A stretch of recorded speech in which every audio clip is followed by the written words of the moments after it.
अनुमाना कथा एक कर्मयोगी की।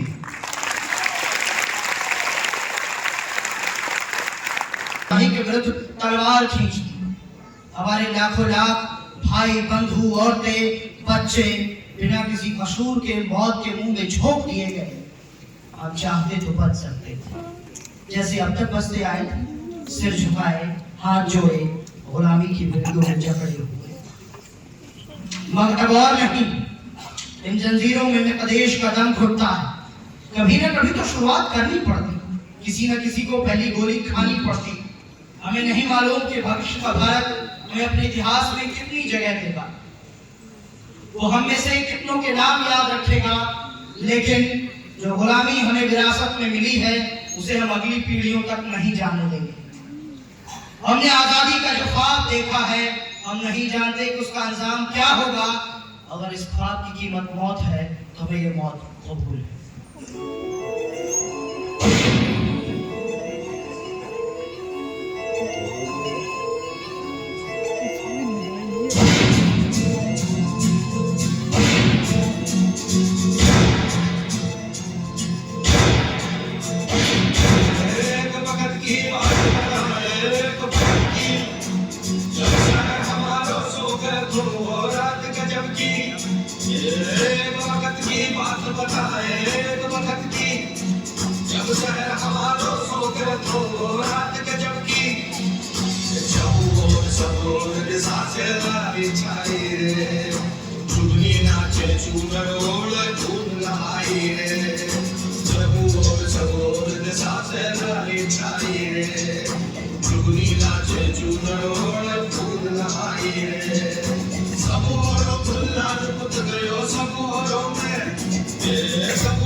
जिस रात गगन से खून की बारिश आई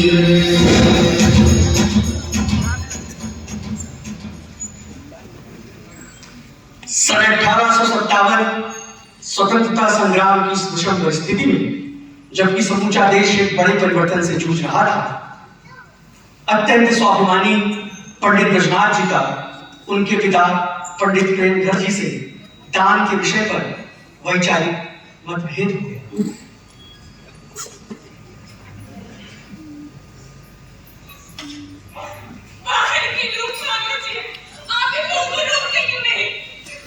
मैं कृष्णा को घर से निकाल नहीं रहा हूँ।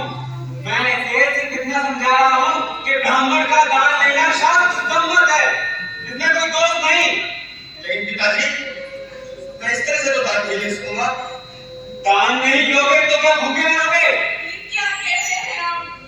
स्वीकार है पिताजी। तुम्हें स्वीकार है, तब अपना पत्नी बच्चे उनका क्या दो? अरे तेरे पिताजी सही तो कह रहे हैं। अरे क्या होगा इसका? कहाँ जाएगा? तेरे पिताजी भी तो जीवन भर दान देते हैं। दान दक्षिणा लेने में कोई बुराई नहीं है बेटा। मेरी बात मान। माँ, मैं व्यासपीठ के अलावा किसी प्रकार का दान स्वीकार नहीं कर सकता। मुझे क्षमा करें। तुम तो दान लेने की बात पर इस तरह व्यवहार कर रहे हो जैसे कोई चोरी और डकैती की बात की गई हो। पिताजी, मैं अनुष्ठानों का अपना पारिश्रमिक तो ले सकता हूँ, लेकिन ब्राह्मण हूँ, इसलिए दान लेता हूँ। दान तो क्या, मैं उसके अंश मात्र का भी भागी नहीं बन सकता। तो फिर क्यों खड़े हुए गौर में? किस गाड़ी की गति क्या है? इसमें भी उसी दान का अंश है। निकल जाओ घर से। ऐसा मत कीजिए। ठीक है पिताजी, मत कीजिए। यदि आपको भी एक स्वीकार है। तुम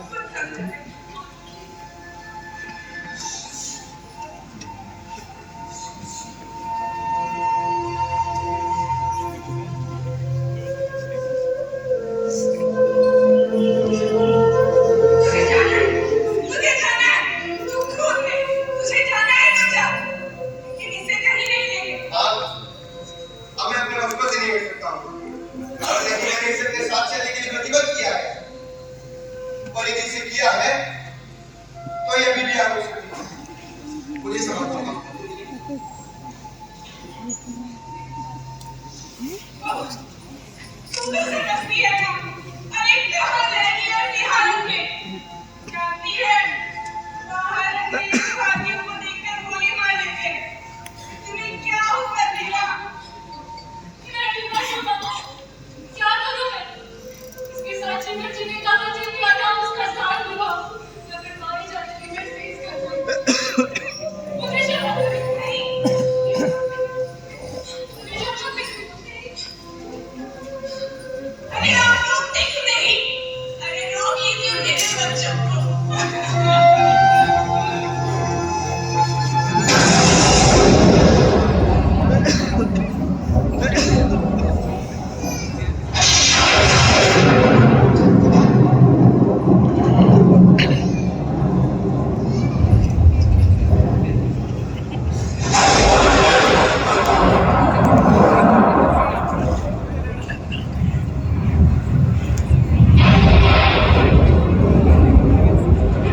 जानती हो जजमानी का काम कैसा होता है।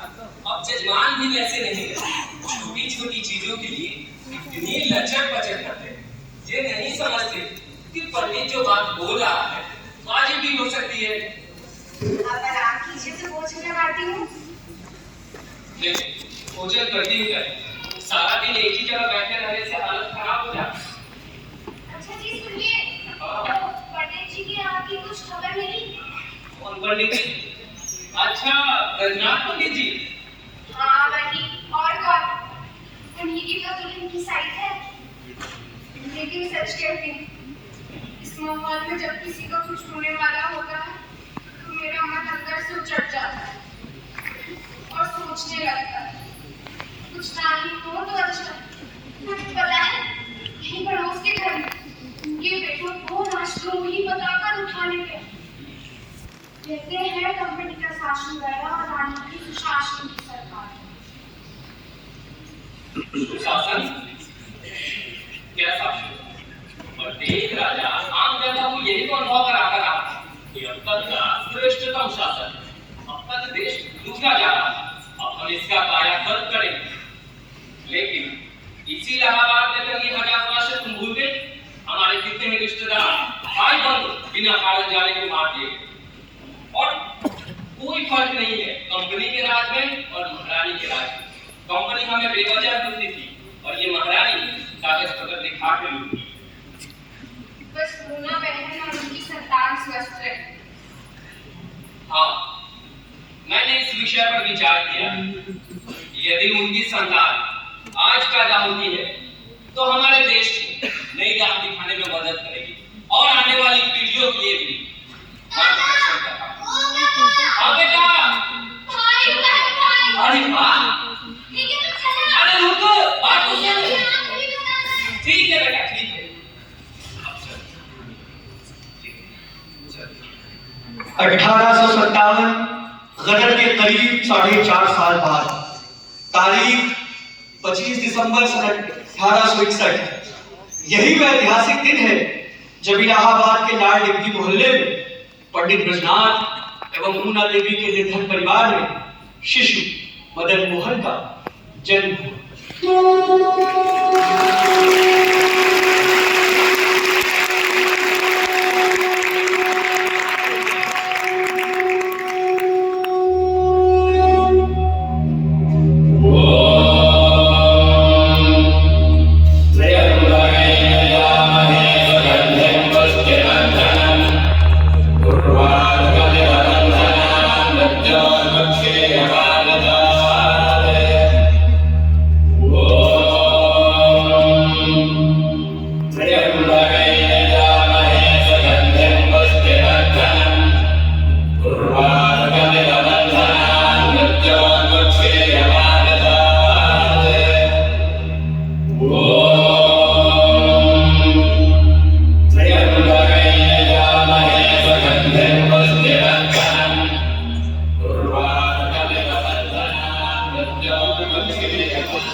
विलक्षण प्रतिभा का धनी था। पिता से प्राप्त भगवत भक्ति एवं परिवार के मित्रतापूर्ण वातावरण में बालक धर्मानुरागी। प्रयाग के मान मेले में बालक मदन की मधुर वाणी कुछ इस तरह प्रस्फुटित होती थी।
आखिर वह समय आ गया जब मदन मोहन ने अपनी उच्च शिक्षा के लिए इलाहाबाद के म्योर कॉलेज में प्रवेश किया। उन दिनों इलाहाबाद विश्वविद्यालय का निर्माण नहीं हुआ था। जिस समय वे म्योर कॉलेज के छात्र हुआ करते थे, समूचा कॉलेज उनके वाक वैखरी से चमत्कृत रहता था।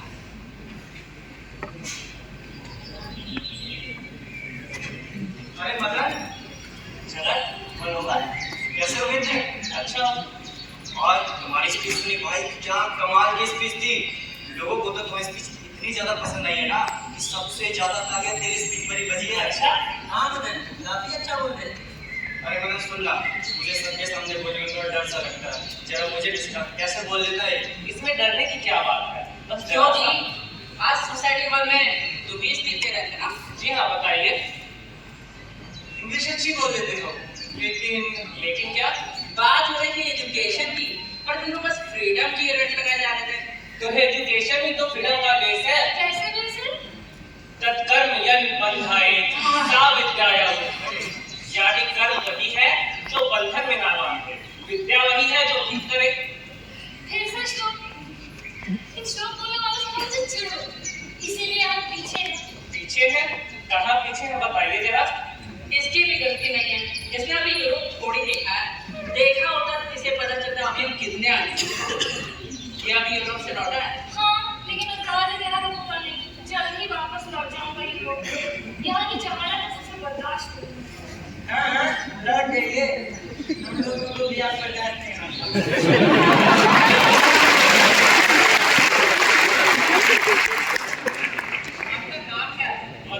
मदन मोहन मालवीय।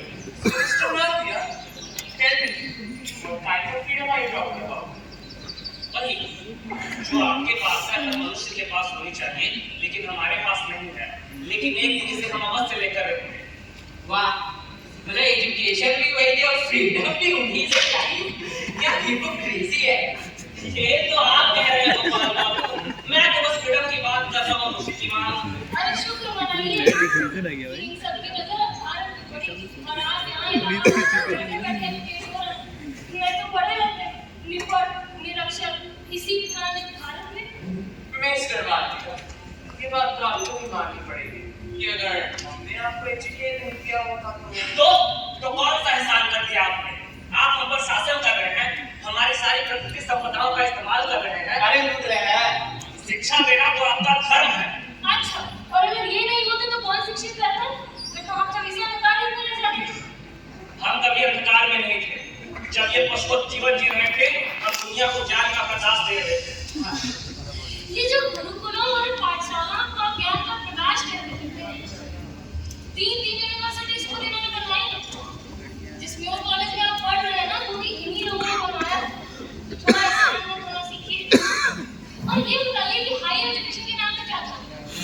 जहाँ लिखा तक्षशिला, विक्रमशिला, नालंदा, सही मायने में यही विश्वविद्यालय है जहाँ से देश विदेश से लोग पढ़ने आया करते थे। अच्छा, जरा हमें भी तो बताइए कहाँ है ये? तुम्हें पता है? आप बता सकते हैं? नहीं ना? तो फिर जो वर्तमान में हमारे भाग्य दिखाता है, उनके प्रति थोड़ी वफादारी सीखिए और जरा बोलते समय ना ध्यान रखें। और हाँ मदन, केवल म्यूजिक रोल लेने से या विद्वान होने से काम नहीं चलता। आप विश्वविद्यालय में है, कॉलेज में है, थोड़ा कपड़ों में भी मॉडर्निटी लाइए। आप आइए कभी यूरोप, तो आपका ये धर्म और संस्कृति का अपना। अरे मजाक क्या, इन लोगों की बात को गंभीरता से लेने की कोई आवश्यकता नहीं है। Mister Malviya, I must say, I'm impressed. आपने तो एजुकेशन लोगे नहीं, लेकिन आगे क्या कर सकते हैं? इंडियंस को लगता है कि 1857 के बाद वो उन्हें एजुकेट करके एम्पावर करना चाहते हैं। नहीं, हमें तो इन दोनों जैसे मिलियंस और बिलियंस इंडियंस की जरूरत है जो सिर्फ हायर एजुकेशन और यूनिवर्सिटीज के थ्रू पॉसिबल। आखिरकार रह रहे हैं, एजुकेट तो करना होगा ना। अगेन लॉट ऑफ फोरसाइट, लेकिन क्या कर सकते हैं, यूनिवर्सिटी तो बना नहीं लेंगे ना। मुझे एक विश्वविद्यालय बनाना होगा, एक ऐसा विश्वविद्यालय जो आधुनिक भी हो, और प्राचीन भी, जहां ज्ञान भी हो और धर्म भी, जिसकी देह ज्ञान की सभी शाखाओं से निर्मित हो और आत्मा भारतीय।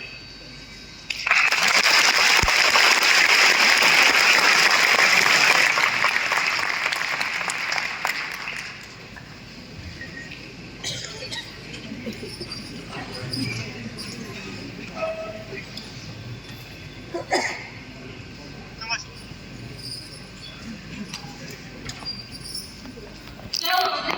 इतनी चिंतित क्यों दिख? बोलो बेटा। मां, इस तरह की शिक्षा व्यवस्था चलती रही तो हम तो मानसिक गुलाम हो जाएंगे। बेटा, तुम भी नाहक परेशान होते हो। देखो इन दिनों तुम्हारा स्वास्थ्य कैसे गिरता जा रहा है। पिताजी, और धर्म और समाज के लिए भी तो कुछ करना होगा। निश्चित करना होगा, लेकिन अभी तुम्हारी अवस्था स्वयं की शिक्षा और स्वास्थ्य पर ध्यान देने की है।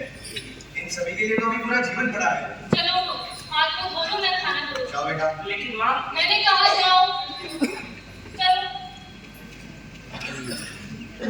देखा आपने इस बालक को लेकर मैं क्यों परेशान रहती हूँ। शुरू से ही हमारे सारे बच्चों में थोड़ा अलग है।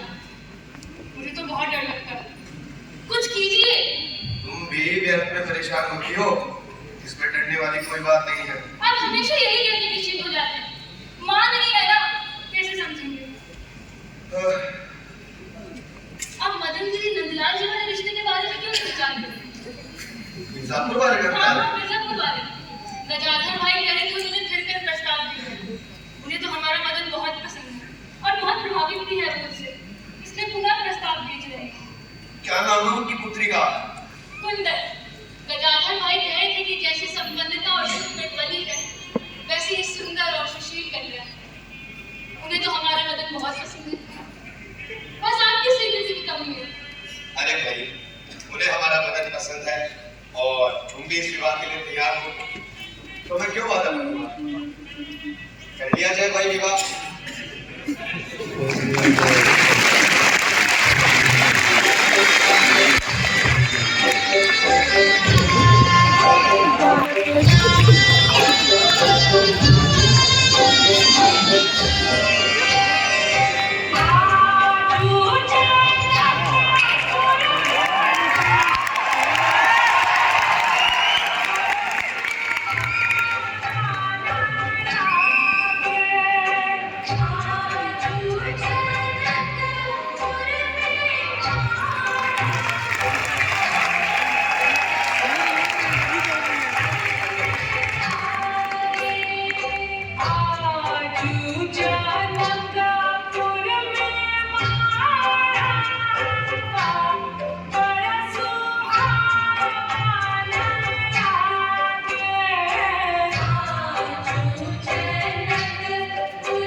विवाह के उपरांत मदन मोहन एवं कुंदन देवी एक आदर्श हिंदू दंपत्ति विधान जीवन व्यतीत करने लगे।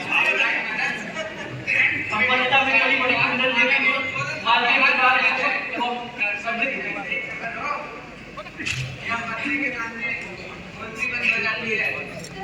बहुत बढ़िया, बहुत बढ़िया। हम लोग भी सबसे एक पुरानी बातें लेकर बैठ गए। अभी तो पुरानी का दौर है। बहुत सी बौद्धिकताएं इस वातावरण में जन्म लेने से पहले ही मर जाती हैं।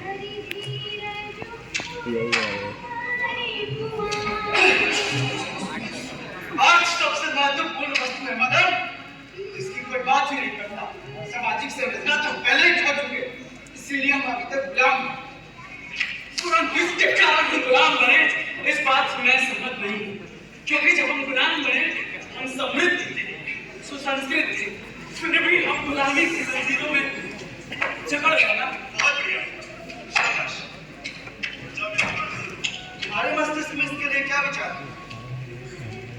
वर्तमान समाज की जैसी विकृत संरचना है, उसको नियोजित करने के लिए हमें शिक्षा को रस्सी की तरफ प्रयोग करना है। This is the root thing like in our society. We need to work on our educational policies. और इसके लिए मैं विशाल विश्वविद्यालय की परिकल्पना करता हूँ। बहुत अच्छी बात है, बहुत अच्छा विचार है।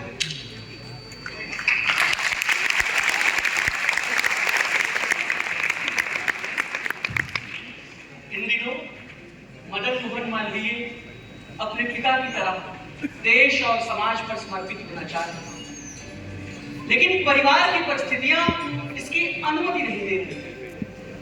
आय के किसी उचित साधन के अभाव में मालवीय परिवार दिन ब दिन आर्थिक रूप से कमजोर होता गया।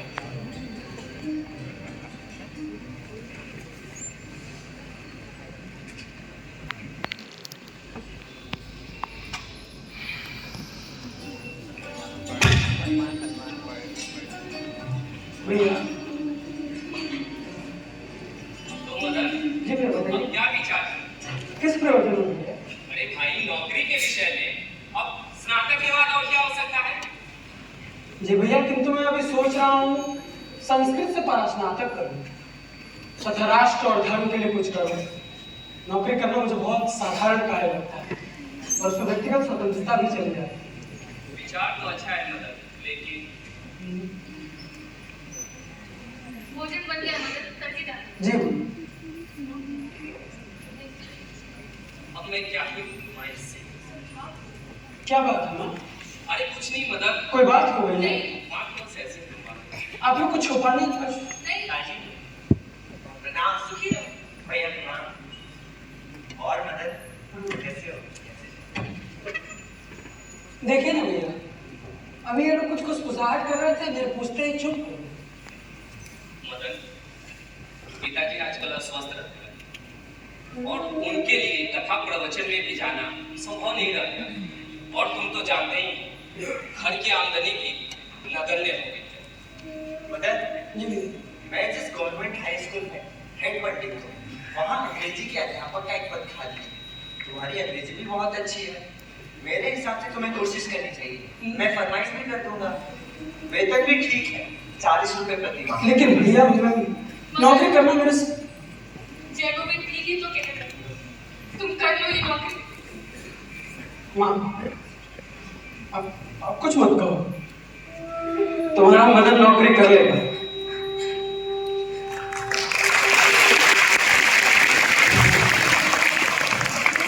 घर की बिगड़ती आर्थिक स्थिति और माता की चिंता देखकर मदन मोहन मालवीय ने 40 रुपए प्रति माह पर सरकारी अध्यापक बनना स्वीकार कर लिया। उन्हीं के शब्दों, उन दिनों नौकरी न कर पाने की सारी कल्पना माँ के आंसुओं के साथ बह गई। बतौर अध्यापक वे खूब चर्चित हुए। सन 1886 में कलकत्ता के द्वितीय अधिवेशन में भाग लेने वे अपने गुरु आदित्य राम भट्टाचार्य के साथ कलकत्ता पहुंचे। बतौर उस कार्यक्रम के सदस्य मदन मोहन ने कुछ इस तरह अपनी बात प्रस्तुत की। No taxation without representation. This is the first commandment in Englishman's political Bible. I ask, how can the party with their conscience and taxes here to their free and educated fellow subjects? As if we are dumb, as if we are fools, as if we are sheep or cattle? No, they are mistaken. We are not dumb any longer. India has found a voice at last in this great Congress, and in it and through it, we call on England to be true to her traditions, her instincts, and herself, and grant us our rights as free-born British citizens. अंततः मैं बिना किसी लाग लपेट के अपनी बात दोहराता हूँ कि प्रतिनिधित्व नहीं तो कर नहीं, और ये भी बहुत निर्भीकता से कहता हूँ कि अंग्रेजी सरकार निरंकुश है। वो वास्तव में हमारे साथ केवल गुलामों जैसा व्यवहार कर रही है।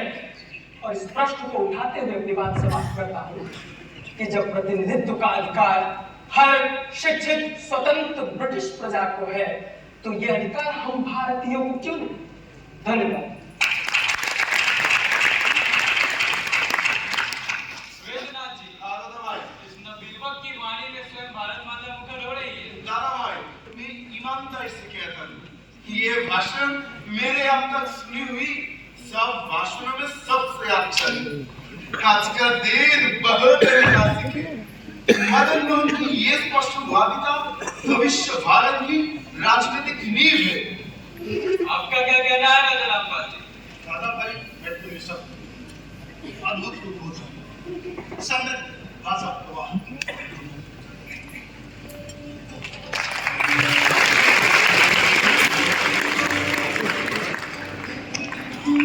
दादा भाई नौरोजी की अध्यक्षता में हुए सम्मेलन के बाद नो टैक्सेशन विदाउट रिप्रेजेंटेशन के आवाज के मदन मोहन मालवीय के साथ इस कदर जुड़ गया कि बौद्धिक समाज के बीच में चर्चा में आ गई। इसी सम्मेलन में कला कामकर के राजा रामपाल सिंह मदन मोहन मालवीय के ओजस्वी वक्तव्य को सुनकर मंत्रमुग्ध हुए और उन्हें अपने यहाँ आमंत्रित किया।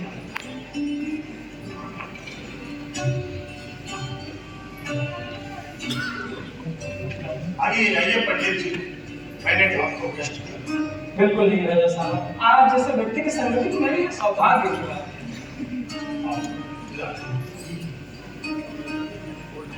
ठीक है राजा साहब, मैं यही बेहतर हूँ। आप किसी गुरेज है क्या? आप तो जानते ही हैं। और हाल ही में मैं लंदन से वापस लौटा हूँ। बात है सब सामान्य बात। शिक्षित समाज जिसके बिना सक्रिय ही नहीं रह सकती। वैसे हमें अंग्रेजों से बराबरी करनी है, तो उनके आहार और दिनचर्या का कंट्रोल करना ही होगा। नहीं राजा साहब, माफ करिएगा पर मैं आपके इस विचार से सहमत नहीं। यह हमारे धर्म और परंपरा में निषेध। रही बात अंग्रेजों की बराबरी की, तो मुझे लगता है प्रगति के लिए परंपरा का त्याग आवश्यक है।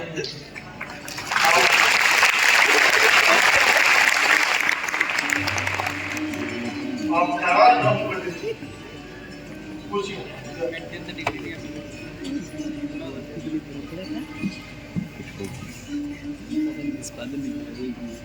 तो बताइए राजा साहब, कैसे आप? पंडित जी, बहुत दिनों से सोच रहा हूँ। कलकत्ता अधिवेशन में मैंने आपको सुना।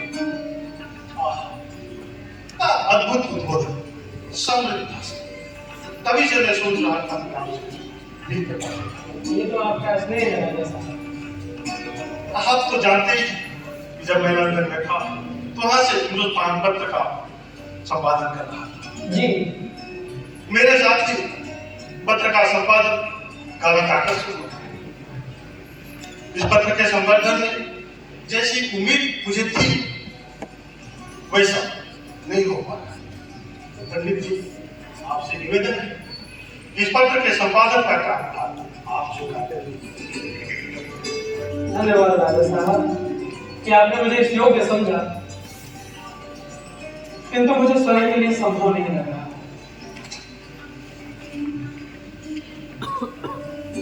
आप ठीक से विचार कर रहे हैं। आप तो जानते ही हैं इस पत्र का संपादन भारतीय समाज के लिए कितना उपयोगी हो सकता है। ठीक है राजा साहब, किंतु मेरी दो शर्तें। कहिए ना पंडित जी। पहली तो ये कि आप पत्रिका के संपादन में दखल नहीं देंगे, और दूसरी ये कि आप मद्यपान का समय मुझसे नहीं मिलेंगे। आप किसी भी तरह के ऐसा ही एक बार और विचार कर लीजिए राजा साहब। मैंने विचार कर लिया पंडित जी। आप किस चक्कर है? जिस दिन इन दोनों पत्रों में से एक का भी उल्लंघन हुआ, मैं इस पत्र क्या करूं?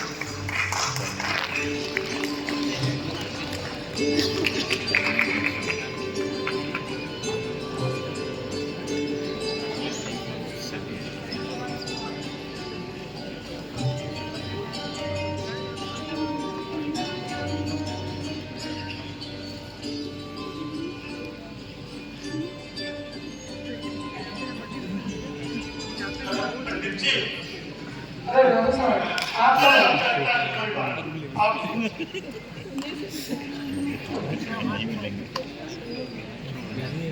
पंडित जी, आपके पत्र के संपादन से मैं बहुत खुश हूं। आपने इस पत्र को आसमान तक पहुंचा दिया। देश देशांतर में इसकी चर्चा हो रही है। आज लंदन से मेरे पुराने मित्र का पत्र आया। उन्होंने आपके संपादन की भूल प्रशंसा की। इन 2 वर्षों में आपने पत्र को जिस ऊंचाई पर पहुंचाया है, उसका श्रेय सिर्फ आपको। 2 वर्ष राजा साहब, 2 वर्ष। सच में मैंने पत्र संपादन के भार वहन करने में कभी ढिलाई नहीं की, और आपने भी 2 वर्षों तक कभी कुछ नहीं कहा। वो मेरी शर्तों का सम्मान किया। और अगर आपको याद हो, मैंने आपसे कहा था कि जिस दिन इन दोनों शर्तों में से एक का भी उल्लंघन हुआ, मैं इस पद का त्याग कर दूंगा। आपने आज तक इन दोनों शर्तों का उल्लंघन नहीं किया, किंतु आज आपने उनमें से एक के अस्तित्व को खत्म कर दिया। माफ करिएगा, और मैं आपसे इजाजत चाहूंगा। पंडित जी,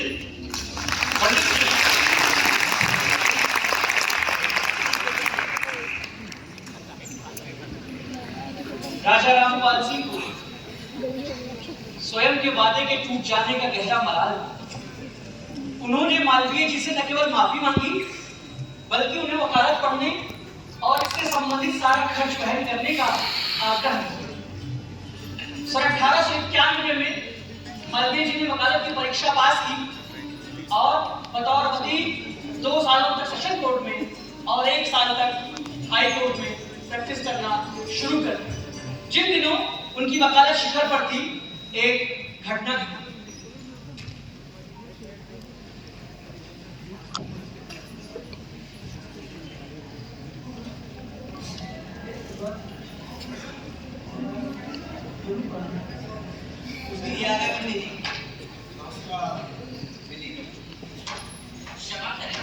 क्या आपको मदद की जरूरत? जी बताइए। नमस्कार।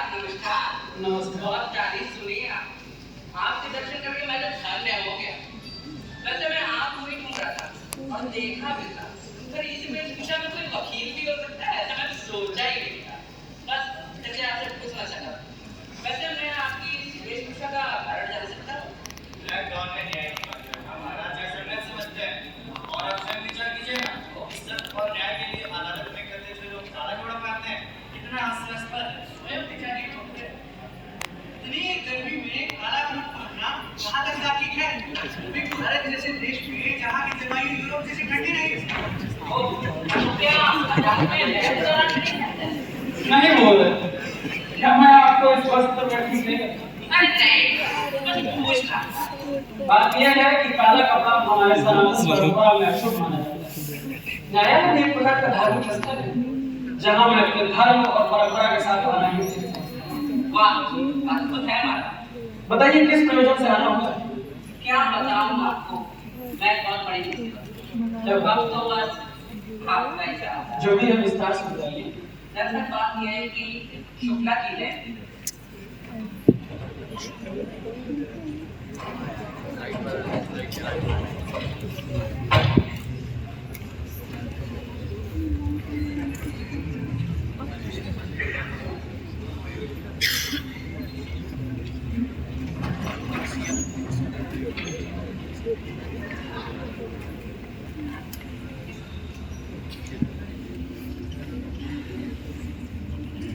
चुप रहिएगा।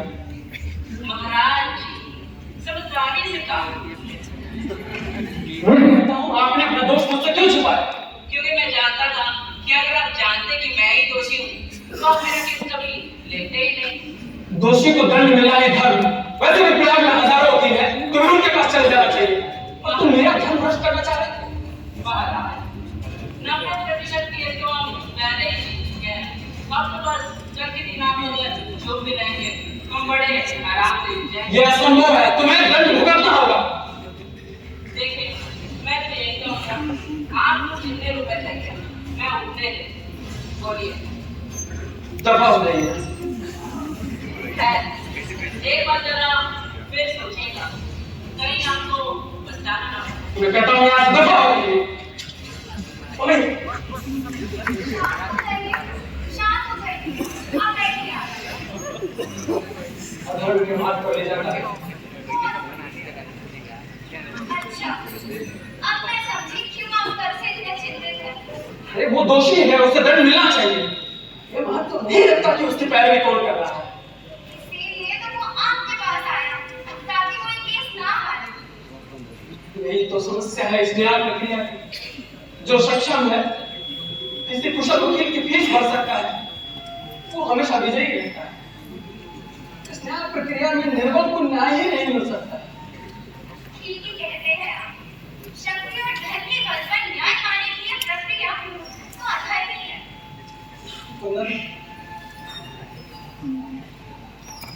मेरा मन इस पेशे से उचटता जा रहा है। मैं व्यक्तिगत जीवन की ओर और अधिक उन्मुख होता जा रहा हूँ। मुझे एक चिंता सताते रहती है। मुझमें से मेरा देश और समाज कम न हो जाए इसका भय लगा है। आप कहाँ परेशान हो रहे हैं? सत्य और न्याय का पक्ष लेकर आप जन कल्याणकारी का कार्य कर रहे हैं। हिंदू हॉस्टल बनवाना हो या नागरिक को अदालत में प्रवेश दिलवाना हो, ये सब कुछ जन कल्याणकारी का कार्य है। फिर आप अपनी आकांक्षा को विराम मत दीजिए। देश और समाज पर हम जितना अर्पित हो सकेंगे हो जाएंगे।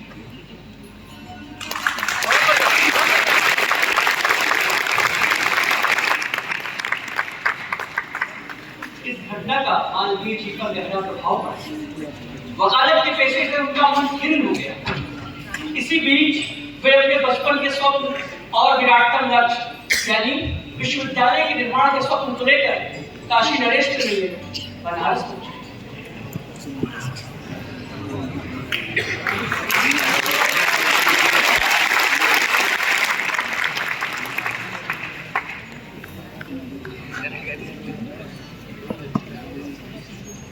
यह जब संयोग है, मुझे नहीं पता था कि आज श्रीमती एलिफेसेंट के साथ आपसे हमारी मुलाकात यहाँ होगी। अरे साहब, एलिफेसेंट जी की भारतीयता का मैं बहुत बड़ा प्रशंसक हूँ। सेंट्रल हिंदू स्कूल का निर्माण करा के भारत भूमि को इन्होंने जो अनमोल उपहार दिया है, उसका स्मरण होते ही मेरा मन इनके प्रति और श्रद्धा से भर गया। तो बताएं पंडित जी, कैसे आ रहा हूँ आपका? राजा साहब, मैं बहुत समय से विश्वविद्यालय के निर्माण का स्वप्न देखता हूँ। एक ऐसा विश्वविद्यालय जो भारतीय परंपरा और वैश्विक आधुनिकता का समन्वय है। मुझे लगता है राजा साहब, अब समय आ गया है कि इसे बनारस में साकार करें। मेरी हंसी को अन्यथा न लीजिएगा पंडित जी। अभी श्रीमती एलिफेसेंट भी ऐसी ही किसी यूनिवर्सिटी की स्थापना की बात कर रही थी, और वो भी काशी में। क्या नाम ले रही थी आप? University of India. मैंने सरकार को प्रस्ताव भी भेज दिया है, मगर कोई प्रत्युत्तर नहीं आया। इस विषय में सोचना इतना आसान भी नहीं है पंडित जी। काशी में विश्वविद्यालय बने, इससे बड़ी बात और क्या हो सकती है। लेकिन भाई, यूनिवर्सिटी बनाने की बात हो रही है, कोई स्कूल नहीं। ये सोचा और बन गया। और एक बात ध्यान में रखें, इस देश में पहले से ही 5-5 विश्वविद्यालय हैं, वो भी गवर्नमेंट के द्वारा बनाए हुए, किसी व्यक्ति के द्वारा नहीं। करोड़ों करोड़ों रुपए लग जाते हैं विश्वविद्यालय बनाने। ये बात तो सही है राजा साहब, लेकिन आपको भी इस देश में ऐसे विश्वविद्यालय की आवश्यकता तो महसूस होती ही। बिल्कुल होती है ऐसे विश्वविद्यालय के निर्माण की आवश्यकता, और मैं आपका सहयोग देने के लिए तैयार। कहा भी गया है, विद्याधनम सर्वधनम प्रधानम। विद्या सबसे बड़ा धन होता है। जहाँ तक काशी की बात है, इसके विषय में भी कहा गया है, असारे ब्रह्म संसारे सार्ववेदं चतुष्टयम् काश्याम वासस्सताम संग गंगाम व शंभु पूजनम। चार वस्तुएं ही महत्वपूर्ण है। एक प्रकाशवास, दूसरा विद्वान का सहयोग, तीसरा भगवती गंगा की निर्मल धारा और चौथा बाबा विश्वनाथ का पूजन। और आप विश्वविद्यालय के निर्माण के माध्यम से देश के हजारों हजार युवाओं को ये चारों सौभाग्य प्रदान करना चाहते हैं। इससे बड़ी बात और क्या होगी, लेकिन फिर भी मुझे संभव प्रतीत नहीं होता।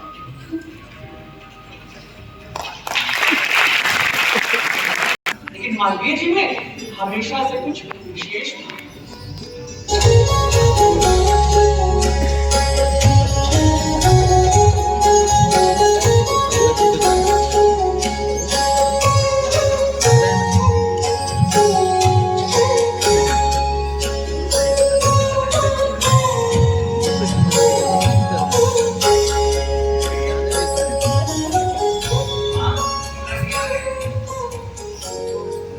कैसी तैयारी इन्हें क्या पता चला?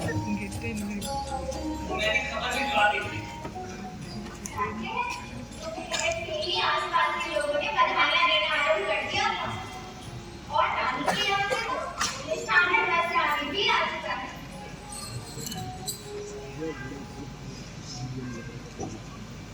कई दिनों से कानपुर वाले मोहन जी का पद ला रहा था। हर बार प्रसिद्ध रानी के इसके बारे में पूछते थे। आप पढ़िए तो उन्हें लिखते क्यों? उन्हें अपनी पत्रिका में खबर बनानी है। ऐसा करो, उन्हें पत्र लिख दो, मेरा स्नेह को प्रदान करो। जैसे आपकी आज्ञा। सबसे अच्छा तो ये हुआ कि हमारा सारा खर्चा ऊपर चढ़ेगा।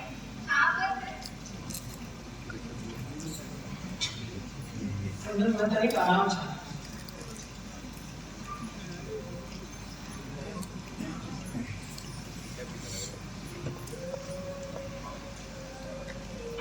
मुझे अथाह बधाइयां और शुभकामनाएं मिल गई। जानी का तो कहना है कि आप अपने आप के सबसे बड़े वकील हैं। नहीं कुंदन, अब मैं वकील नहीं। क्यों? क्या हुआ? मैं वकालत छोड़ रहा। कई दिनों से इस विषय पर विचार कर रहा था। तुम्हारा विचार जानने को इच्छुक। आपकी आत्मा जिस निर्णय पर पहुंची, आप उसी निर्णय को लीजिए। मेरी सहधर्मिणी होने के नाते तुम्हारा निर्णय भी बहुत महत्वपूर्ण है।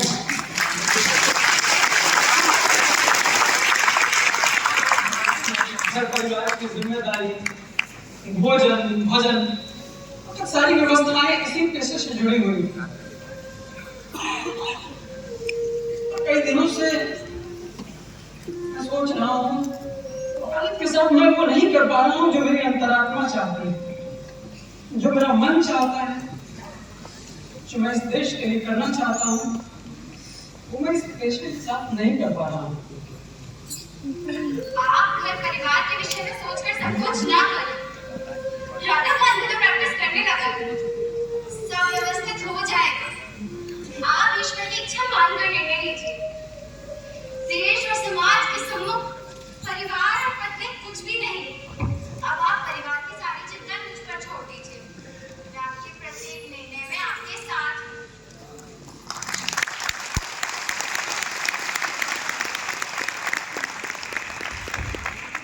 वकालत छोड़ने के बाद मालवीय जी पूर्ण मनोयोग से विश्वविद्यालय के निर्माण में लग गए। विश्वविद्यालय की स्थापना के लिए एक संगठन का होना आवश्यक है, जिसके निमित्त सन 1911 में हिंदू यूनिवर्सिटी सोसाइटी की स्थापना की गई। इससे पहले बीए महाजन की अध्यक्षता में काशी के टाउन हॉल में एक सभा हो चुकी थी, जिसमें मालवीय जी ने विश्वविद्यालय के प्रस्ताव को बहुत विस्तार से पढ़ा। किंतु आज पुनः मालवीय जी अपने विश्वविद्यालय के प्रस्ताव को दोबारा पढ़ने जा रहे हैं।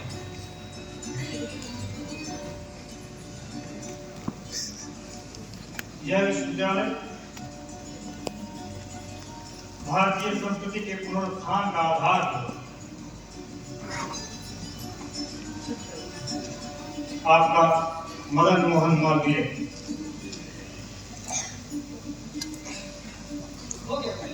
उनको उन तीनों पत्रिकाओं में भेज दो और जितने भी पोस्टर वगैरह उसको लिखे हैं उन सभी को अलग अलग से पत्र भेज दो।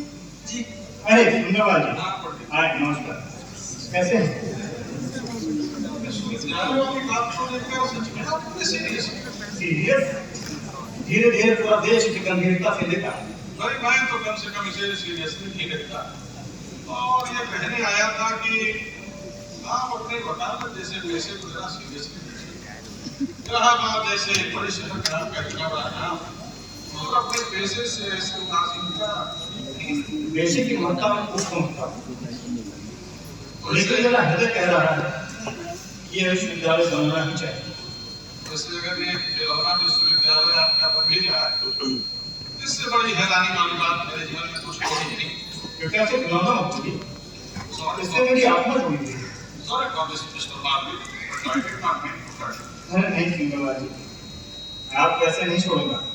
इस विश्वविद्यालय के बनने में पहला दान तो आपको ही देना है। और इस तरह से बोल रहे हैं कि काशी हिंदू विश्वविद्यालय में ऐसा कोई नहीं होगा जो सर सुंदर लाल होना चाहेंगे।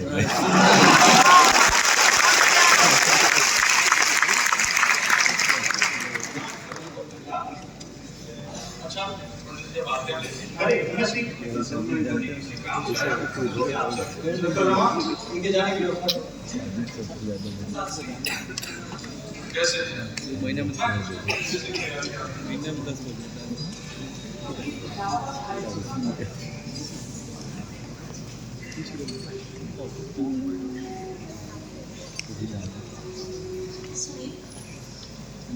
आप किसी की नकारात्मक बातों पर ज्यादा ध्यान मत दीजिए। यह बात मैं केवल तुमसे कह सकता हूँ। लोग मुझे कितना भी भय दिखाएं, इस काम को असंभव बताएं, लेकिन पूरी दुनिया के सामने मैं अपनी बात पर अड़िग रहता हूँ। लेकिन सच कहूं तो जिस बात को लेकर मैं अब जीवित रहने लगा हूँ उस पर मुझे कभी कभी संशय नहीं, आपको कभी संशय नहीं हो सकता। आपने आज तक जो ठाना है वो किया। देख लीजिए, ये विश्वविद्यालय भी बनेगा। मुझ पर इतना विश्वास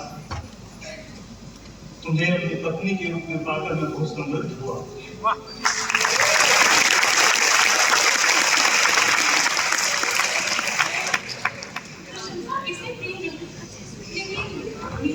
प्रशंसा की बात नहीं, लोग मुझे दरअसल और बहुत आत्मबल वाला समझते हैं,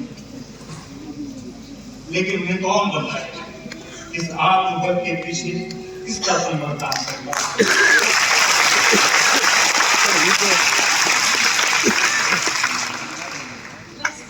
अब और प्रशंसा मत कीजिए। अपने विश्वविद्यालय को साकार करने के बारे में भी सोचना।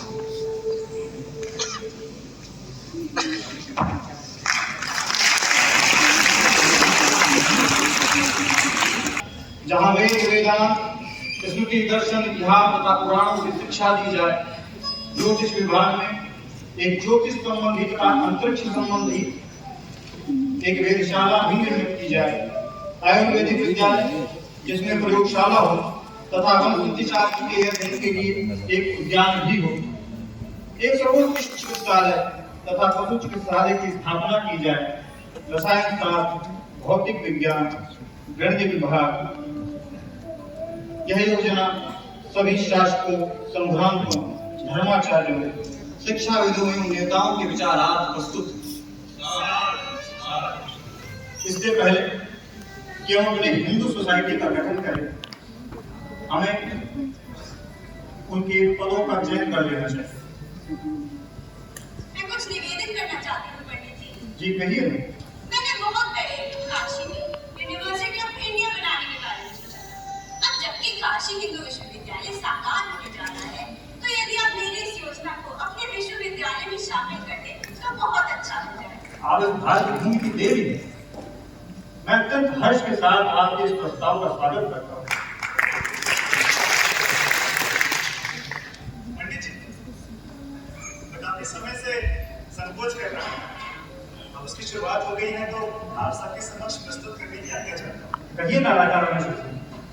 मेरा भी एक स्वप्न था कि काशी में शारदा विद्यापीठ के नाम से एक शैक्षणिक संस्था खोला जाए।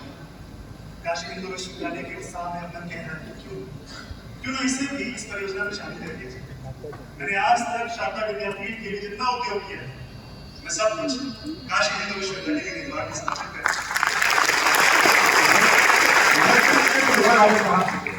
इतने शुभ संकेत हो रहे हैं, परिस्थितियां अनुकूल हो रही हैं। मैं इसके लिए आपका धन्यवाद नहीं कर सकता, क्योंकि विश्वविद्यालय के निर्माण की जिम्मेदारी उससे कहीं अधिक आती है। आज हम जिस हिंदू सोसाइटी का गठन करने जा रहे हैं, कृपया उसकी अध्यक्ष का पद स्वीकार करना। पंडित जी हाँ राजा साहब, लगता है आप पंडित जी खंडन सिंह कंवर से परिचित नहीं है, कभी लेकिन कह रहे हैं। मुझे ये अध्यक्ष पद स्वीकार। दोनों विश्वविद्यालय का भार आपने अपने स्वप्न में शामिल कर दिया, कहीं भार अधिक तो नहीं हो जाएगा। अरे सुंदरलाल जी, आप होंगे सोसाइटी के मंत्री।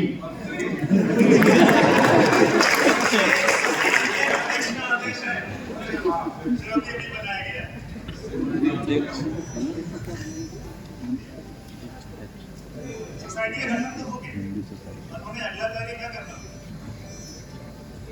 अंग्रेजी शिक्षा अधिकारी हॉर्टिकल्चर से मुलाकात करनी। मैंने सारे प्रस्ताव भेज दिए हैं, जो भी काम उनका है वही से उठाता है। हमें चलकर उनसे मिलना होगा। इस विषय में राष्ट्रीय देश की क्या इच्छा है? उनसे भी हमारी मुलाकात सर हॉर्टिकल्चर के यहाँ ही हुई। तो समय गंवाने का कोई अर्थ नहीं, अब हमारा अगला लक्ष्य वही है।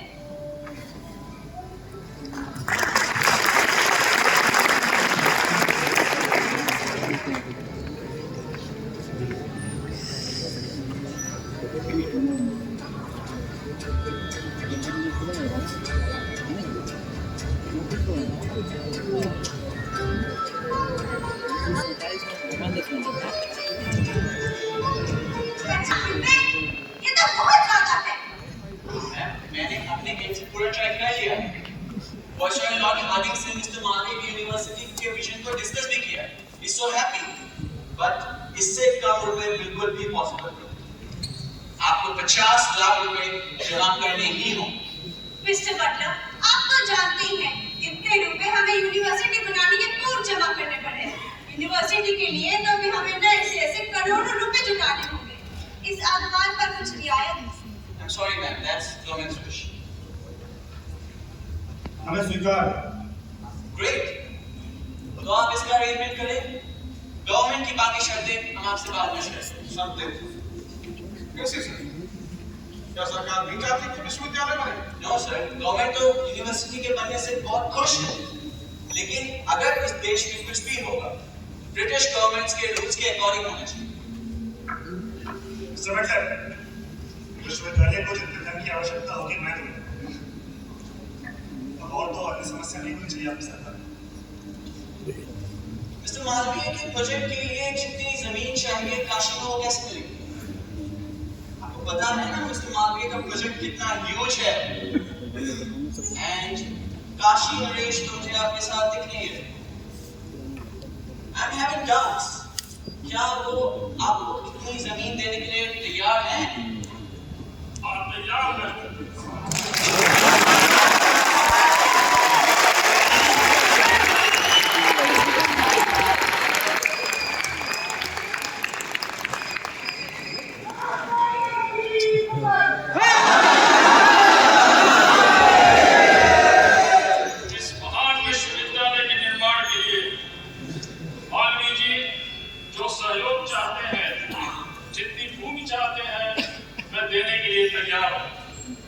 मिस्टर बटलर, आपने किंतु परंतु का विचार छोड़कर इस महान विश्वविद्यालय की स्थापना में अपना सहयोग प्रदान करें। सच कहूं तो राजा साहब, मिस्टर मालवीय का प्रोजेक्ट इतना ह्यूज है, मुझे आश्चर्य हो रहा है।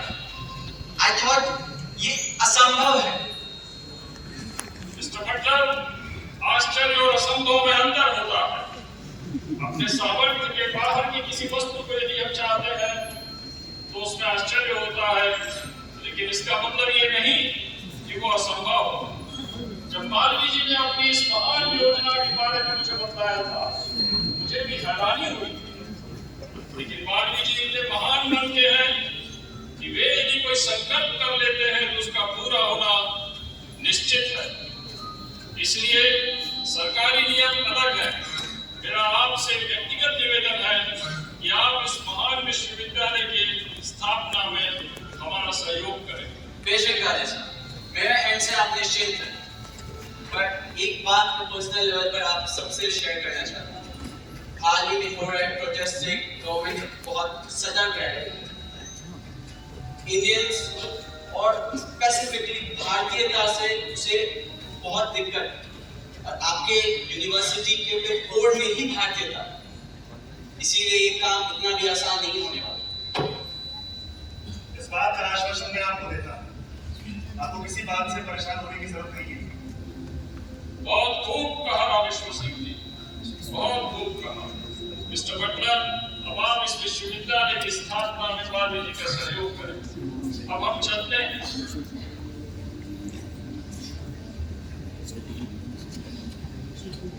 One last thing, Mr. Maan. Medium of education आपको इंग्लिश ही रखना पड़ेगा। क्या? क्यों इंग्लिश ही रखना होगा? हम भारतीय लोग एक भारतीय विश्वविद्यालय बना रहे हैं, तो उसकी भाषा विदेशी क्यों रखें? मैंने आपको पहले ही बताया, गवर्नमेंट नहीं चाहती इंडियंस कोई भी काम इंग्लिश के अलावा किसी भी दूसरी लैंग्वेज में करें। गवर्नमेंट चाहती है कि जो कुछ भी हो उनकी नजर के सामने उनकी ऑफिशियल लैंग्वेज यानी इंग्लिश में। वैसे भी आपकी इंग्लिश का तो मैं प्रशंसक हूँ। आप इतनी अच्छी इंग्लिश बोलने के बाद भी इंग्लिश नहीं चाहते। इंग्लिश मेरी मातृभाषा नहीं है सर बटलर, ये मैंने सीखी, ये मेरा परिश्रम है, मेरी सहजता भी। हम क्यों चाहेंगे कि हमारी भावी भारतीय संतानें अकारा परिश्रम करती फिरे? मिस्टर बटलर, इंग्लिश मेरी भी मदर टंग है। हम इसे कहीं सीखने नहीं जाते। हम अपनी लैंग्वेज में काम करते हैं और बहुत आसानी से काम करते हैं। इंडियंस को जबरदस्ती इंग्लिश सिखाना ये तो गलत है mister Butler. I agree, ma'am, but can't do anything. इसके बिना तो यूनिवर्सिटी बनाने की परमिशन भी नहीं मिलेगी। क्या? परमिशन नहीं मिलेगा? तो फिर तकनीकी और आधुनिक विज्ञान के विषयों को अंग्रेजी माध्यम में रखा जाए, बाकी हिंदी में। But government may interrupt on this and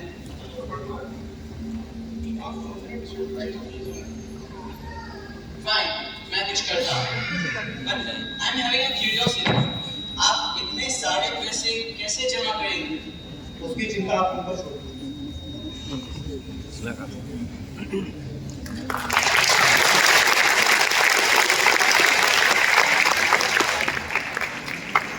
इससे पहले 50 लाख की संभव प्रतीत होने वाली राशि और शिक्षा का माध्यम जैसी कुछ बाधाएं हिंदू सोसाइटी के सदस्यों के मार्ग में आती, कुछ ऐसा होगा जिसने काशी हिंदू विश्वविद्यालय के निर्माण को विश्व में अनोखा बनाया।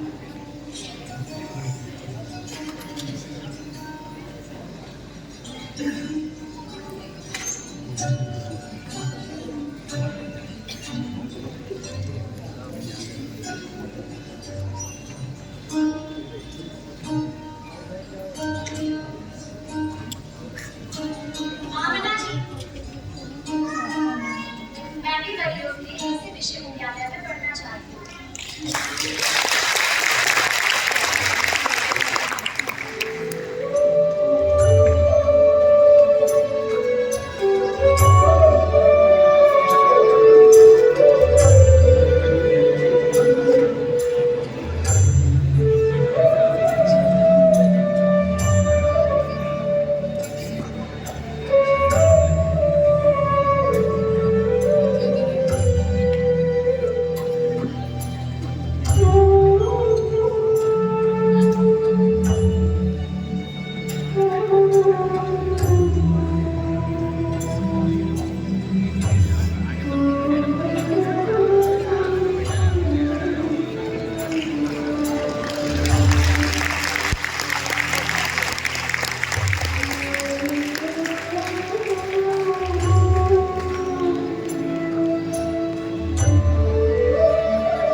आखिर इतने दिनों से इतना परिश्रम हम करके कब किस लिए रहे? इसीलिए ना अपनी मातृभाषा अपनी संस्कृति के लिए कुछ कर सके, लेकिन नहीं, शिक्षा का माध्यम ये रखना होगा, क्योंकि वो सब कुछ अपना नियंत्रण में चाहते हैं, देश भी सभ्यता भी। इसीलिए तो लेफ्टिनेंट जनरल को विश्वविद्यालय का चांसलर बनाना चाहते हैं। आपने सब ऑकवर्ड पढ़ने से दोबारा बात की? जहाँ तक संभव है मैंने सब कुछ कर लिया है, ये सरकार हट कर रही है।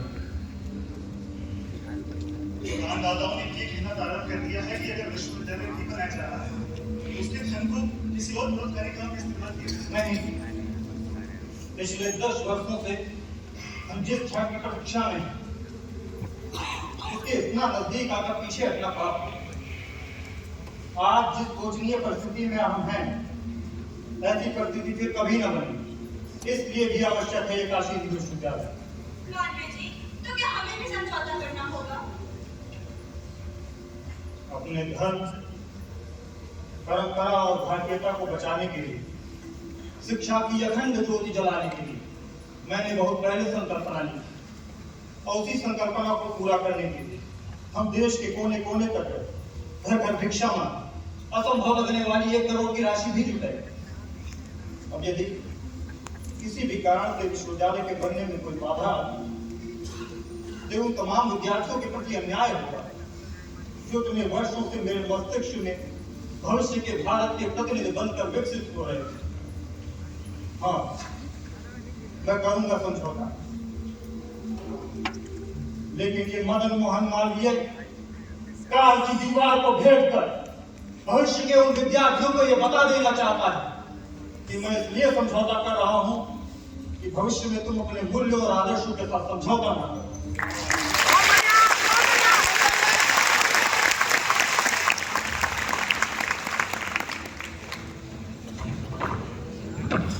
आज दिनांक 4 फरवरी सन 1916 अर्थात माघ शुक्ल प्रतिपदा सन 1972 विक्रम को काशी हिंदू विश्वविद्यालय का शिलान्यास होने जा रहा है। इस अवसर पर बंगाल के गवर्नर, तीनों प्रांतों के लेफ्टिनेंट गवर्नर, 12 महाराजे, देश के बड़े विद्वान, जमींदार, साहूकार और प्रतिष्ठित नेता आदि की उपस्थिति। इस ऐतिहासिक दिन का हिस्सा बनने जा रहे आप सभी सम्मानित सदस्यों को हम बार बार साधुवाद देते हैं।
पुलिस की तो पूरी फौज है, पर वहाँ जाना कोई नहीं चाहता। महाराज जी, आप ऊपर के अधिकारियों को लिख भेजिए।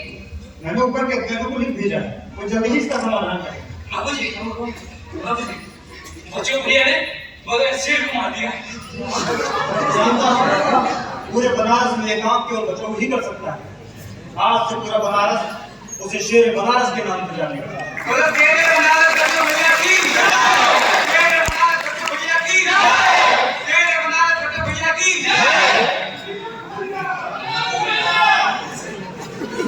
बच्चों, सीर गोवर्धन के पहलवान और काशी में शेरे बनारस के नाम से मशहूर है।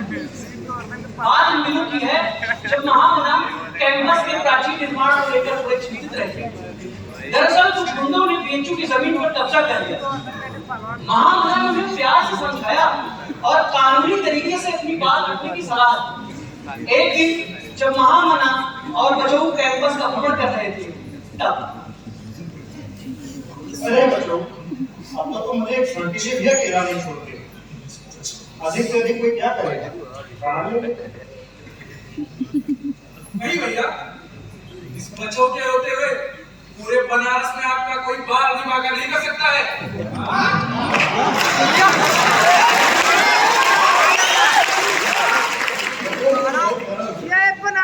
किसी ने कह दिया आप तो मान ले, और मेरी मानसिक को क्या बात है?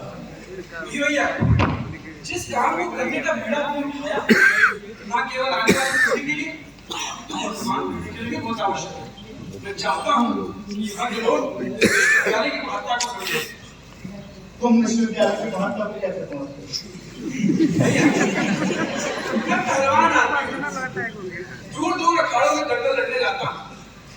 मैंने अपनी आंखों से जितना समाज देखा और मैंने पाया है कि पढ़े लिखे लोगों की समाज में बहुत इज्जत है।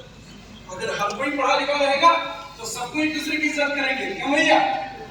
बच्चों, तुम वाकई बहुत बड़े हो। अच्छा भैया, मैं खेत में मेड़ देखना भूल गया, कुछ जंगली जानवरों का आतंक। आप चलिए, मैं आता हूँ।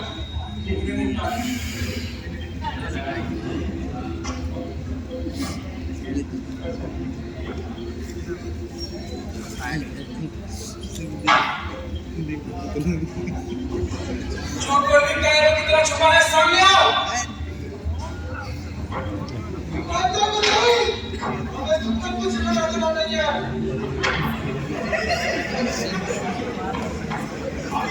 मदन मोहन को ढूंढ रहा है। क्या चाहिए तुम्हें मदन मोहन मानने से? हमारे रास्ते का काटा है। अगर वो तुम्हारे रास्ते का काटा है तो बच्चों तुम्हारे रास्ते की दीवार है। भैया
श्री रघुवीर हर्षि रघुपति की बहुत बड़ाई तुम प्रिय भरत समाई सरस बदन तुम्हारो यश पावन हस कहि श्रीमती लगावै।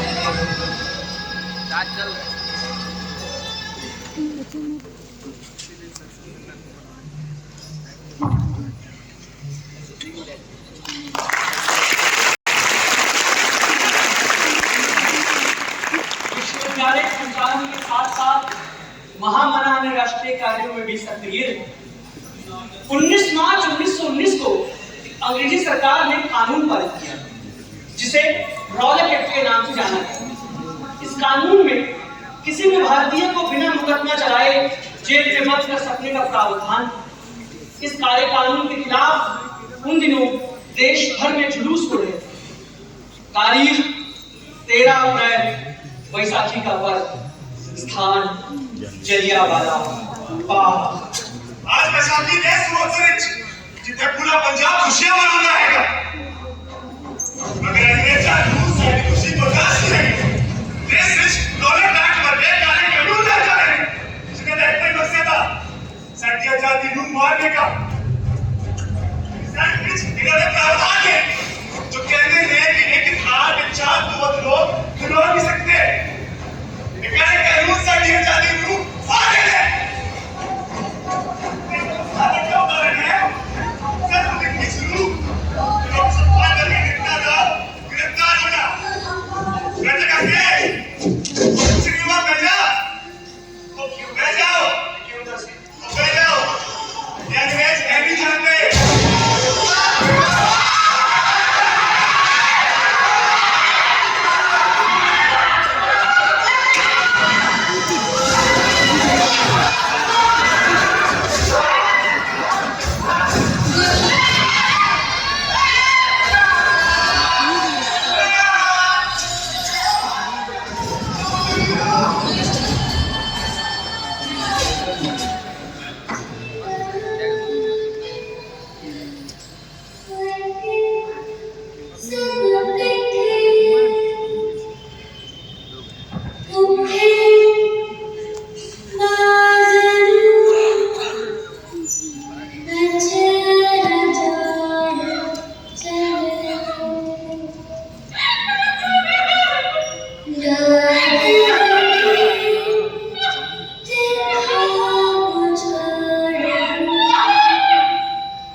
इतना भीषण नरसंहार मैं आंखें बंद करता हूं तो सामने सैकड़ों लाशें झूल जाती हैं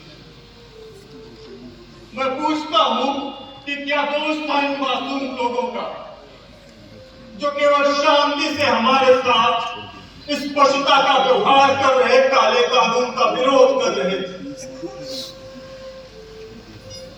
इस कानून से इस सरकार को यह अधिकार प्राप्त है कि वह किसी भी भारतीय को बिना मुकदमा चलाए जेल में डाल सके यहां तक इस कानून ने व्यक्ति को अपने खिलाफ मुकदमा दर्ज कराने वाले का नाम जानने का भी अधिकार नहीं मैं इस सामान्यता का कठोरता से विरोध करता हूं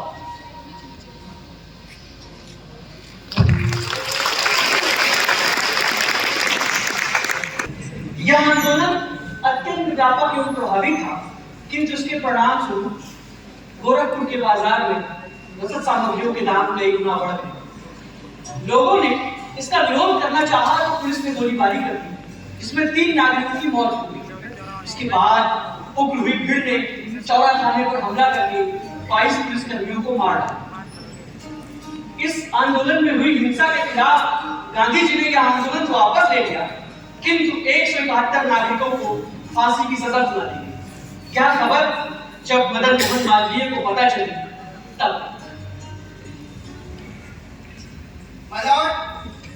ये खेल शीशे की तरह साफ डुमरी और चौरा के लोगों ने साजिश करके पुलिसकर्मियों की हत्या कर दी और उन्हें सजा में फांसी की सजा सुनाई ये सारी बातें इस रिकॉर्ड में दर्ज है फिर दोबारा से इस केस को हाईकोर्ट में लाने का मुझे कोई औचित्य समझ में नहीं आता हाँ अगर हमारे काबिल मित्र 10 साल बाद फिर से वकालत ज्वाइन करना चाह रहे हो तो बोलें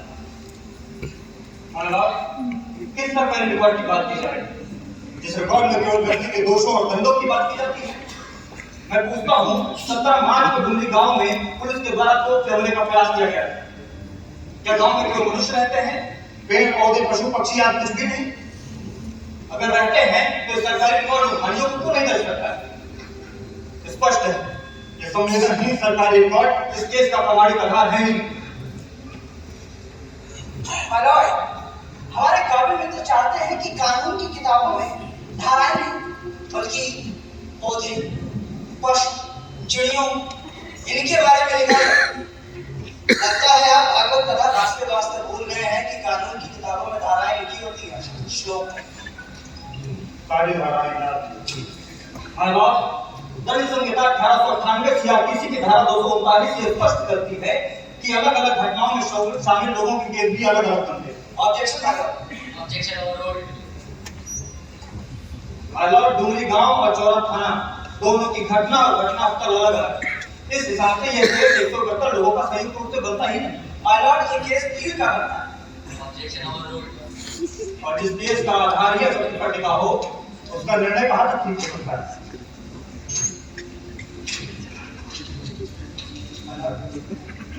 I have decided, my father.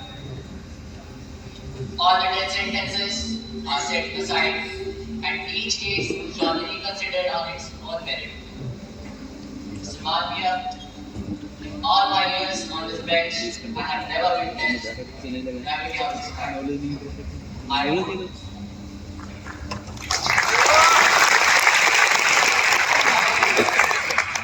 ये अदालत छोड़ के गया था तो इस देश की, और आज वापस आया हूं तो भी इस देश की। जैसे ये देश आपका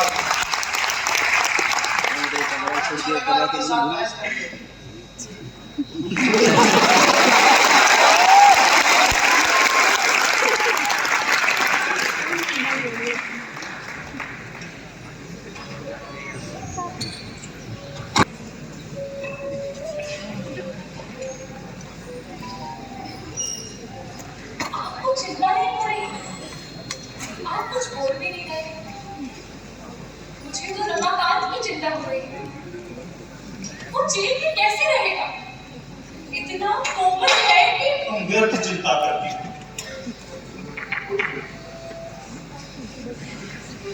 अब यदि तुम पे धीरज नहीं रखा जाएगा, पर मुझे सच में बहुत चिंता हो रही है। तुम वीर प्रसूता हो, वीर माता, वीर पत्नी, तुमसे ही तो हम सब प्रेरणा पा रहे हैं। यदि तुमसे ही धीरज नहीं रखा जाएगा तो हमारा क्या होगा? आप केवल बातें बता रहे हैं। मैंने आज तक आंदोलन के लिए किया ही क्या है, सिवाय रोटी पानी के। तुमने यह जो काशी हिंदू विश्वविद्यालय अपना सिर ऊंचा किए खड़ा है, यह सब किसकी बदौलत है? आज जो कुछ भी अपने देश, धर्म और जाति के लिए कर पाया हूं, ये सब किसके बदौलत है? आप तो गजब बोल रहे हैं। मेरा इसमें क्या होता? ये तो आप सभी की संकल्प और तपस्या का परिणाम। नहीं कुंदन, तुमने यदि अपने गृहस्थी के दायित्व से हमको मुक्त न रखा होगा तो क्या यह सब मैं कर पाता? तो क्या मेरा इतना भी अधिकार नहीं? बिल्कुल।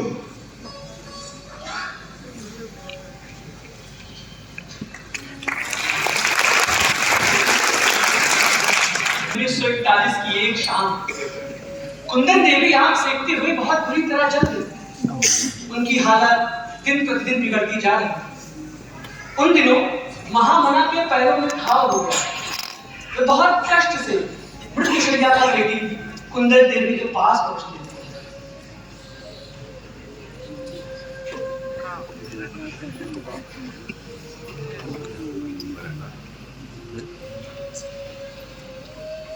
यह सब क्या है?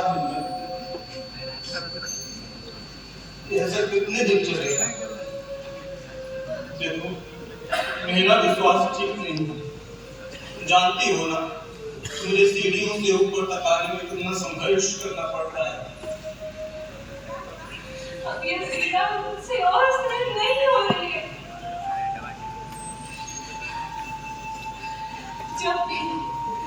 जब भी मेरा बुलावा आता है, आप मुझे रोक लेते हैं। आपकी वजह से मैं जा नहीं पा रही।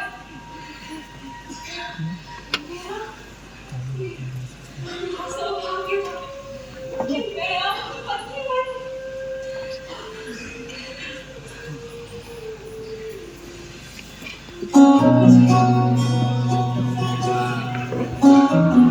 मैं तुम्हें जाने की आज्ञा नहीं दे सकता। यदि तुम अपनी इच्छा से जाना चाहती हो तो जा सकती हो। हारे से सिरहाने में रख कर ये यादें मेरे मन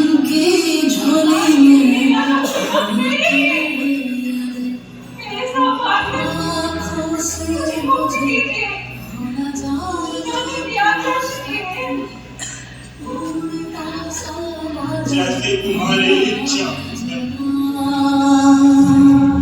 धागा ये टूटे धागे धागा बरसों की यादों का ये धागा धागा ये टूटे धागे धागा नाजुक से वादों का ये धागा ये वो समय है जब द्वितीय विश्व आंदोलन अपने शिखर पर था। 8 अगस्त सन 1942 को गांधी जी ने भारत छोड़ो आंदोलन की घोषणा कर दी। उसी शाम गांधी जी को गिरफ्तार कर लिया गया। यहाँ बीएचयू से भी क्रांतिकारी प्रोफेसर को गिरफ्तार किया जा रहा है। बीएचयू 1 महीने तक के लिए बंद कर दिया। विश्वविद्यालय के निर्माण से लेकर भारत की आजादी तक यहाँ के छात्रों ने अंग्रेजी हुकूमत की चूल्हे हिलाकर अगर ये बात पक्की हुई तो अपनी सरकार के लिए बहुत बड़ा चिंता का विषय है। पक्की है हुजूर, 100% पक्की है।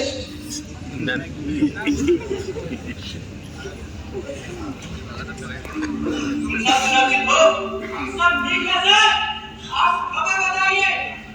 खबर तो अच्छी नहीं है। क्या हुआ सर? गांधी जी की गिरफ्तारी के बाद प्रोफेसर यूएस राजीव को पुलिस पकड़ कर ले गई। ये बात तो तुम जानते ही हो। हाँ सर। और 13 अगस्त को सत्रागार के दफ्तर के छापे के बाद पुलिस को इतना शक तो हो ही गया होगा कि कुछ छात्र अभी भी हॉस्टल में छिपे हैं। लेकिन जब विश्वविद्यालय बंद होने का आदेश जारी हो चुका था, ये छात्र ये कैसे आए? क्या विश्वविद्यालय प्रशासन मिला हुआ है? नहीं तो नहीं, यूनिवर्सिटी प्रशासन को इसकी खबर नहीं है। बट सर, हम कुछ लोग नहीं हैं, हम उससे कहीं ज्यादा है।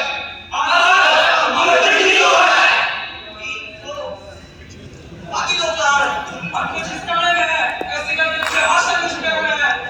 हाँ सर, आप बस ऑर्डर तो दीजिए, हम कोई भी एक्शन लेने के लिए तैयार हैं। आप कहिए तो हम सब दोबारा प्रयास करने के लिए भी तैयार हैं।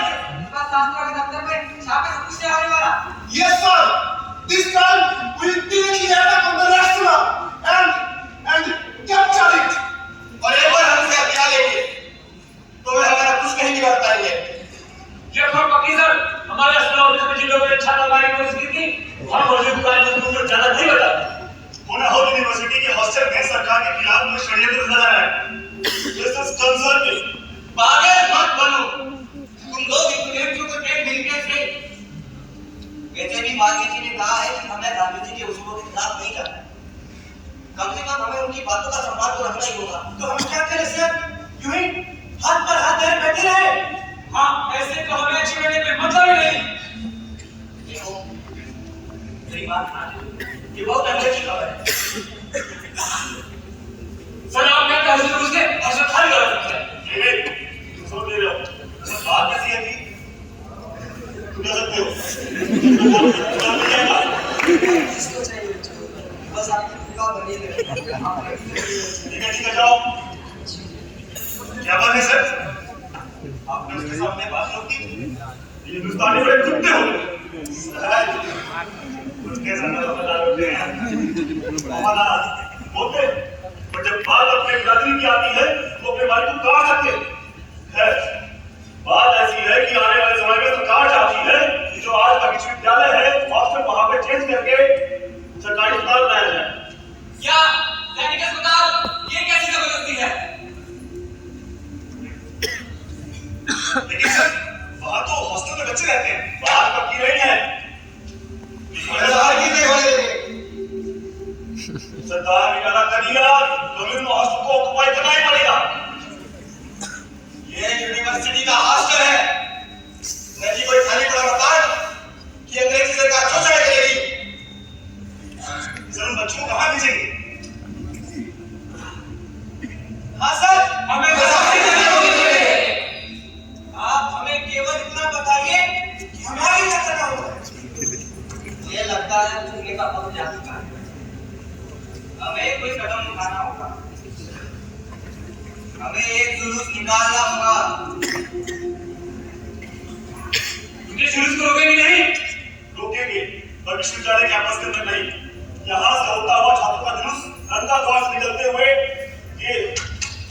मुहाने में जाएगा। एक्सीलेंट बढ़ चला मुझे।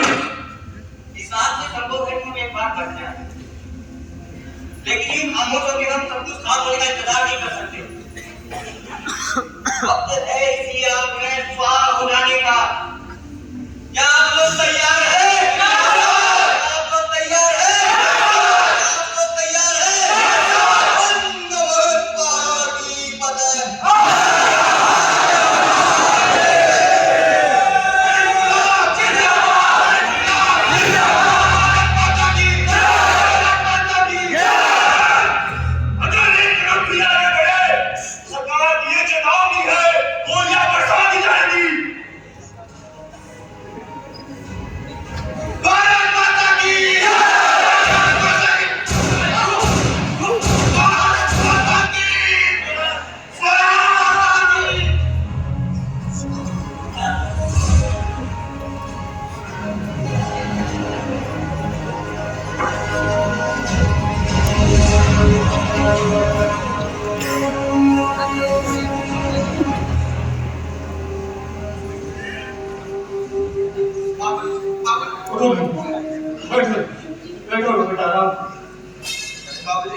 बाबूजी, पीठ पर नहीं, सीने पर गोलियां खाई है। गोली खाकर कहते हो कि कुछ नहीं हुआ। मैं तो तुम सबको बालक समझता था। ये सब ठीक नहीं हो रहा था। ये आंदोलन पूरे जोरों पे था बाबू। अब अंग्रेजी सरकार का डर साफ दिखाई दे रहा है। इन नियत छात्रों पर गोली चलाना उनकी हार का संकेत है। ये केवल छात्र नहीं है राजेश, ये सभी मेरे प्राण हैं। इन पर हुआ कोई भी आघात मैं सहन नहीं कर पाऊंगा। युवाओं का आक्रोश ज्यादा देर तक गुलामी का बोझ सहन नहीं कर सकता। ये छात्र जोश में भी रोका नहीं जा सकता था। छात्रों में केवल जो आक्रोश नहीं, जो भारत का भविष्य बसता है। इनके बिना स्वतंत्र हुआ समूचा राष्ट्र भविष्यहीन होगा। इस विश्वविद्यालय के छात्र समूचे राष्ट्र को राह दिखाएंगे। यही सोचकर मैं अपने छात्रों की सुरक्षा को लेकर बहुत चिंतित रहता हूँ।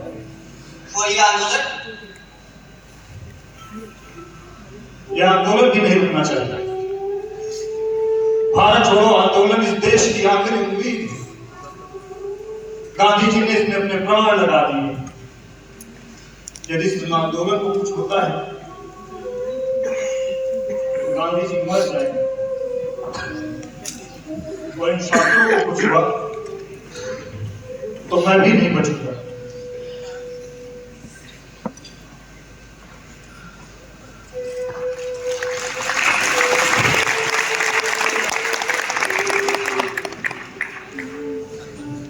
देश के प्रत्येक तत्कालीन विषय पर महामना अपनी बात में वापिस रखते हुए वे आजीवन हिंदू विश्वविद्यालय और राष्ट्र के कल्याण में लगे थे। बात उन दिनों की है जब कैंपस में विश्वनाथ मंदिर का निर्माण हुआ। अपूर्ण मंदिर की चिंता और ढलती आयु के चलते महामना दुखी रहने लगे। यही अंतिम आकांक्षा है। राष्ट्र को इतना जन्म देना चाहता है और उसके लिए पर्याप्त नहीं। ऐसा मत करिए पिताजी, आपने क्या कुछ नहीं किया इस देश के लिए। आपने अपनी पूरी जिंदगी इस राष्ट्र को समर्पित कर दी है।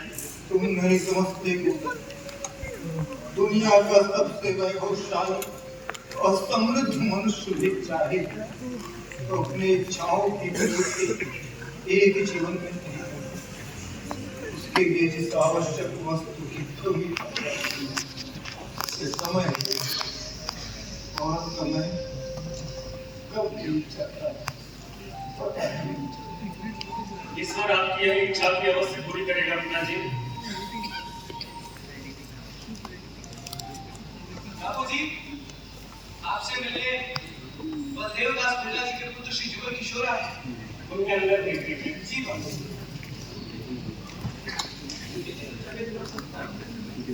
ये भी खुश थे।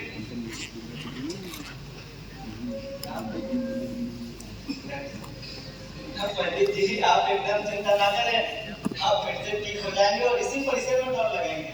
मुझे थोड़ी देर से खबर मिली, मैं भागा भागा आपसे मिलने चला आया। तो आपस में कहीं बलदेव जी कैसे? पिताजी भी ठीक है, बस उनकी तबीयत भी थोड़ी नासाज रहने लगी।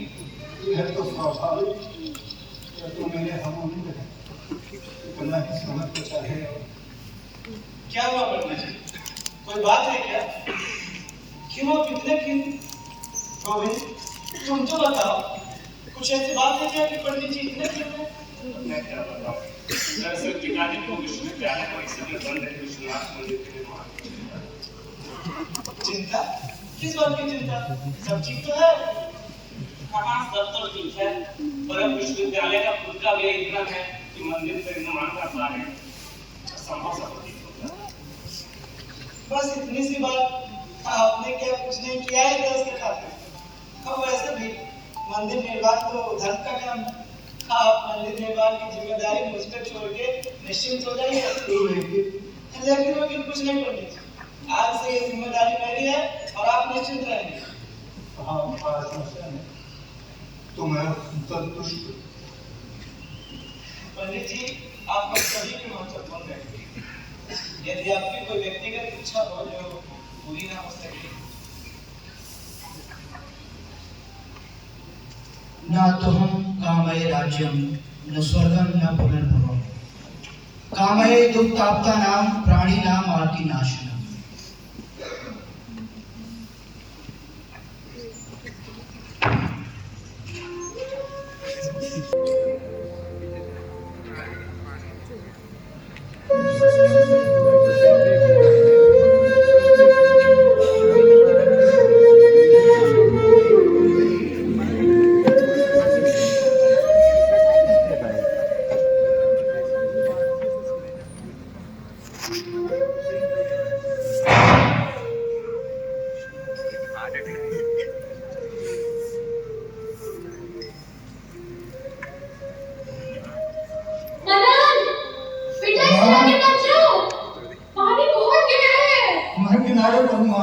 जिससे बातें कर रहे हैं जी, कोई नहीं है वहाँ।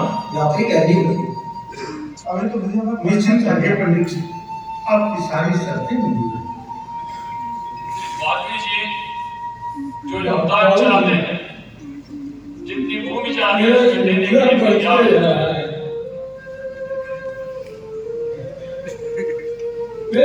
धीरज चुप रहा, पुत्र धीरज रखो, पुत्र भैया नहीं है पिताजी, आप अपनी रखिए। तुम जल्दी इज्जत तो भूल रहा हो। महान है पंडित जी, बड़ा सुंदर खिलौना बनाया। कृपया से खिलौना मत कहिए। जितने दिन की आवश्यकता होगी मैं दूंगा, आप निश्चिंत रहिए।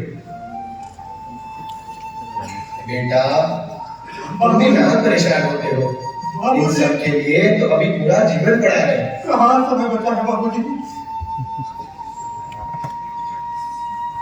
अरे आप अभी तक यही बैठे हैं? कहाँ नहीं ढूंढा, तो आ रही हूँ मैं आपको लेने आई हूँ।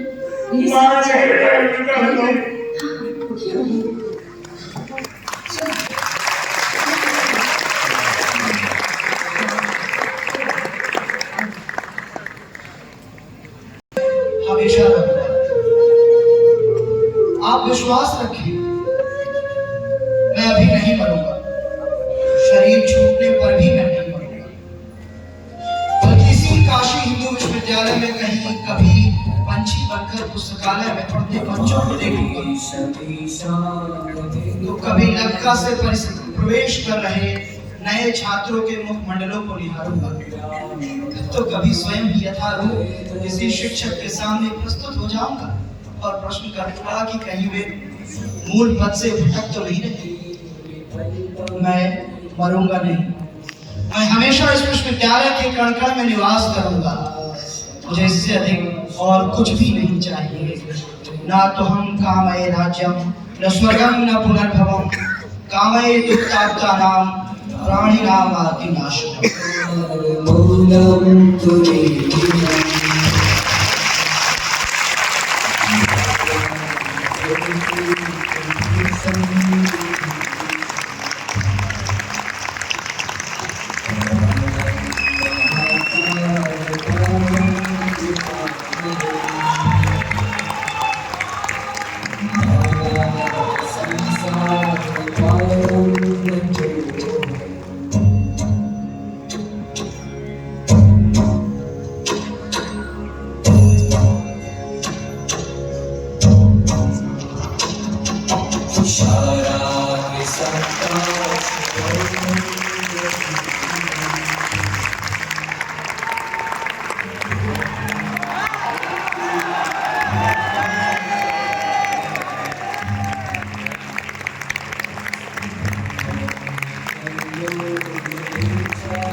शङ्करं सर्वनाथं भजामि।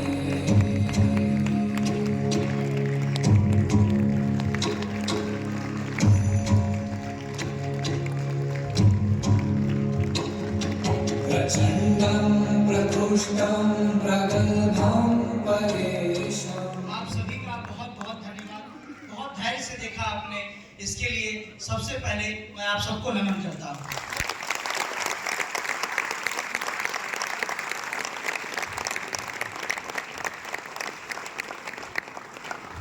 इसमें जो कुछ भी गलती हुई वो मेरा दोष, जो कुछ अच्छा वो इन सबका।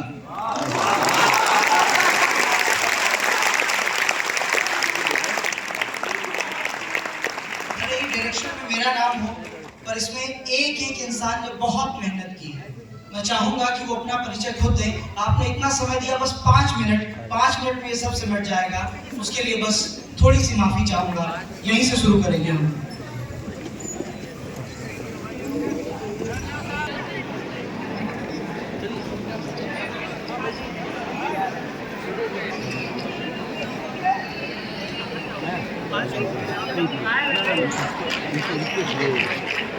अच्छा दोस्त, थैंक यू वेरी मच।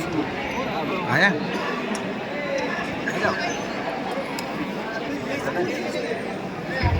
एक फॉर्मेशन बना लेते हैं, कुछ लोग बैठ जाइए।